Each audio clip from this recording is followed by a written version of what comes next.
யார்? இந்த இயேசு.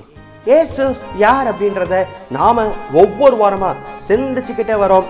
இந்த வாரம் நாம பார்க்க போறது, அவர் தம்முடைய தூதர்களை கொண்டு நம்மை பாதுகாக்கிறவர்.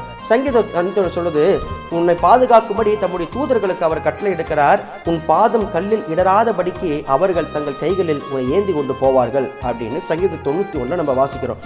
நம்மளை காக்கிறதற்காக அவர் தம்முடைய தூதர்களுக்கு கட்டளை இட்டிருக்கிறாராம். இதற்கு வேதாகமத்தில் ஏகப்பட்ட எக்ஸாம்பிள்ஸை பார்க்கலாம்.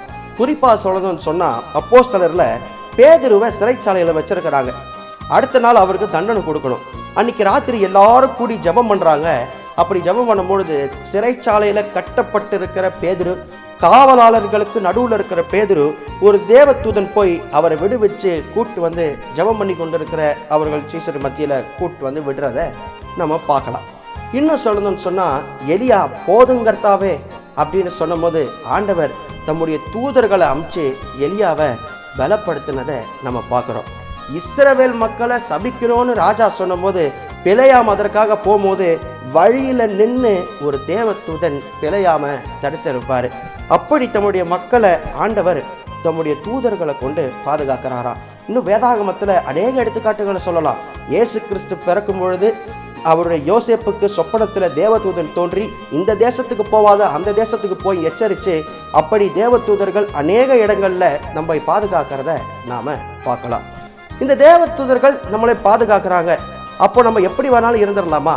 இயேசு கிறிஸ்து 40 நாள் உபவாசம் முடித்த பிறகு பிசாசானவன் அவரை வந்து சோதிச்சான். நம்ம எல்லாருக்கும் தெரிஞ்சது தான். மேலே இருந்து கீழே விழுந்துருங்க, உன்னை காக்கும்படி உனக்காக தம்முடைய தூதர்கள் கட்டளை எடுக்கிறார் வேதம் சொல்லுதே, அதனால் உங்களுடைய தூதர்கள் வந்து உங்களை காப்பாற்றுவாங்க அப்படின்னு சொல்லும். அப்போ ஆண்டவர் வார்த்தையினால அதை ஜெயிப்பார்.